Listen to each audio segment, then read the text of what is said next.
Okay, I've got a message to everyone who said that my last video was annoying because I spent the whole time rambling about my mysterious rash and then just started playing the national anthem on repeat.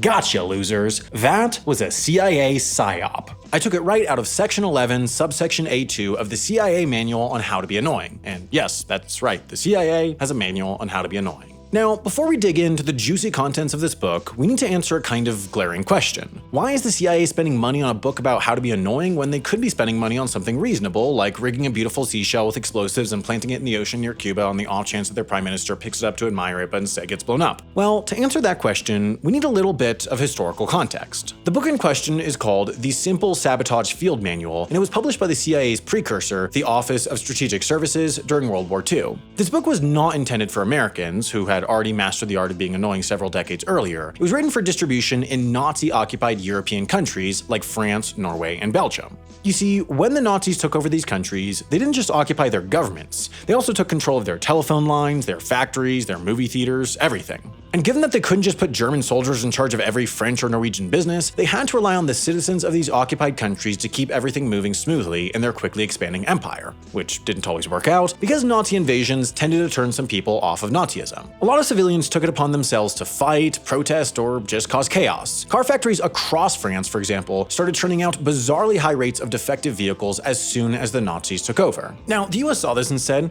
that's pretty impressive, but there's no one better at making cars that don't work than us, so they had the OSS assemble a manual to teach citizens of these countries how to subtly make their societies worse and less productive. As it states in its introduction, this form of sabotage is, quote, based on universal opportunities to make faulty decisions, to adopt a non-cooperative attitude, and to encourage others to do the same. This book is basically broken up into 11 sections, each corresponding to a different profession and a different thing that can be interrupted, destroyed, or just slowed down by an army of annoying civilians. The first section is pretty vague and concerns anyone who works in a building. The OSS suggests forgetting to restock on toilet paper, and then after you've humiliated your coworkers, it details 7 different ways to burn your building down. So that's how to be annoying if you work in a building, I guess. The next 3 sections are fairly long, but also pretty important. They detail how to be bad at your job if you work at a factory. Some of the advice is pretty subtle. Stuff like letting your cutting tools get dull to slow down production, storing saws at an angle that will get them to break, and applying too much heat to tempered steel to make it weaker. Other suggestions are a little bolder, like the OSS's wise observation that peeing into an engine will probably break it, and then there are like 5 more ways to start fires in case the whole section on burning buildings down didn't grab you.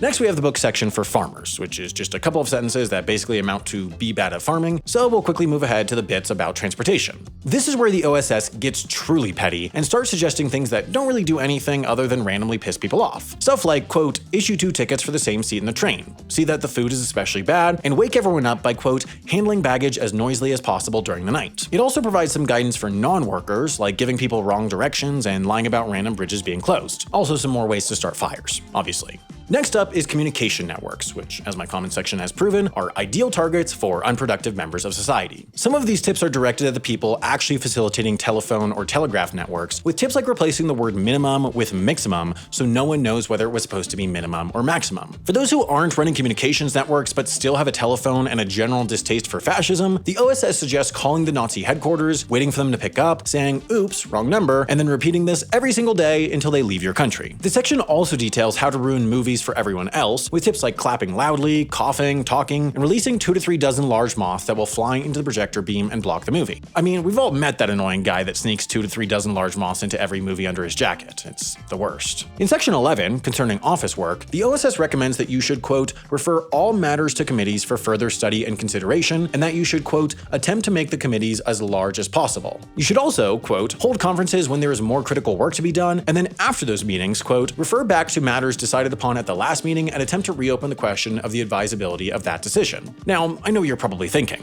this is exactly what your workplace is like. Well, the explanation for that is perfectly simple. Someone at your office is a CIA asset hell-bent on destroying your country, and it is your responsibility to find them and take them out. The book concludes with some simple, general guidelines for being an annoying, unproductive person in any context. Now, some of these haven't aged particularly well, like their suggestion to, quote, treat Axis nationals coldly, which is now less of an annoying thing and more of a bare minimum for living in society thing. But some of these tips are truly timeless, like the ever-reliable cry and sob hysterically at every occasion, and the wisest tip of all, act stupid. One example of acting stupid would be, say, paying exorbitant prices for individual stock footage clips instead of using our sponsor, Storyblocks. If you watch my videos and have any interest in making your own videos on YouTube, I can't recommend Storyblocks enough. I've been using them since quite literally the start of my creator career, and they give you everything you need to get your channel off the ground. Most stock footage sites charge you for each clip that you use, and that's just not sustainable for someone trying to break into YouTube. With Storyblocks, you don't have to worry about that at all. You have complete access to their sprawling library of footage, all of which you can use however you'd like. But better yet, a subscription to Storyblocks also gets you access to their library of background music and any kind of sound effects you might need to put together a video. And if you want to get a little more technical, Storyblocks also has animated backgrounds and After Effects templates for things like logos and cinematic transitions. If you're going to make any kind of investment in creating any kind of video, Storyblocks is the perfect starting place. Just click the button on screen or head over to storyblocks.com/HAI to sign up, and you'll be supporting HAI while you're at it.